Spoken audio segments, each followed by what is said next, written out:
Buzz with Jess Lujan. Good evening, Guam. I'm Jess Lujan. Welcome to this edition of The Buzz. Tonight, my in-studio guest is none other than someone that's not alien to our to the show anyway, is Senator Dennis Rodriguez Jr., and he's here. We're going to be talking about two specific bills.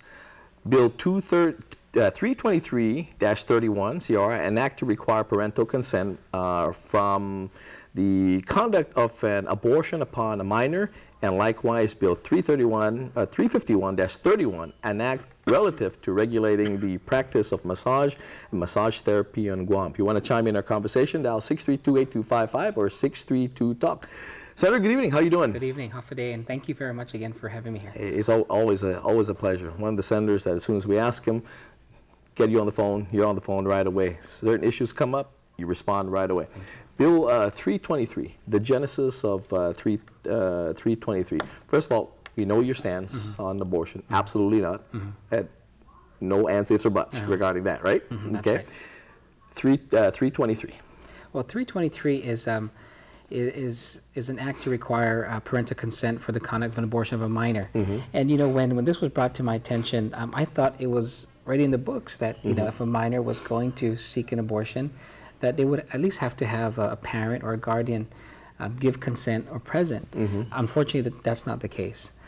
This bill does not in any way, unfortunately, stop abortion. You know, we just can't. It's very difficult because of course of the Supreme Court ruling. But it's simply to ensure that the parents are involved at this you know, very late stage in their child's life. Now let me ask you this, because there are times, the reality is reality, right? It is what it is at times, that sometimes the child is impregnated by a family member, you know. Now when that happens, are there provisions in the bill to say when that happens, if a parental consent is needed for a minor to have an abortion, but that parent, that's right, is involved. What happens then? Well, yes, there is provisions in this legislation that would allow, if that's the case, that would allow this minor to have the older brother or sister or who's over 21 years of age, or an aunt or grandparent, be allowed to be the one to give that consent. But this legislation also has a provision that would allow the minor herself to petition the Superior Court of Guam, you know, on a anonymous basis. You know, her name will be, everything will be kept confidential.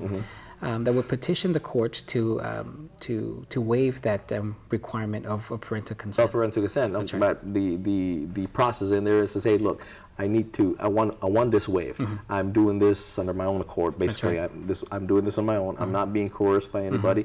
I'm doing this so she can petition the court. That's right, and that she can petition the court, and also this has provisions that gives this urgency that you know, the court, we're asking the court to give, you know, to at least within 48 hours provide a decision in this. Now let me ask you this: you and I have probably a better knowledge on where to go and how to get court consent and things like that. You're talking a minor situation they happen to be in. A minor young girl finds out she's pregnant. She doesn't know what to do. First thing, I mean, her world has just gone upside down, inside out, and things like that.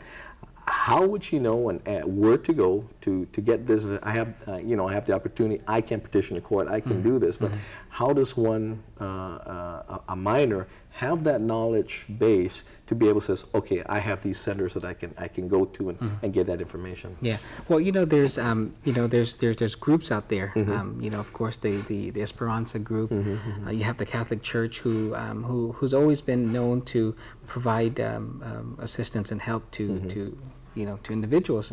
But really, if this is passed into law, we're hoping that authorities, if in the event that she can't talk to any parent or any family member, that authorities as well would know that this is something available to that minor.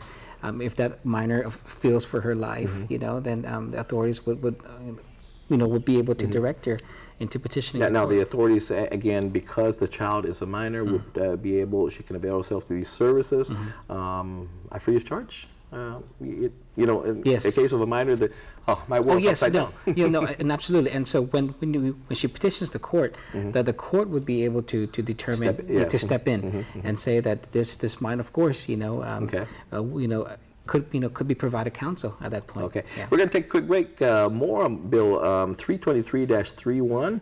Likewise, Bill 351-31. If you want to chime in again, dial 632-8255 or 632-TALK. We'll be right back.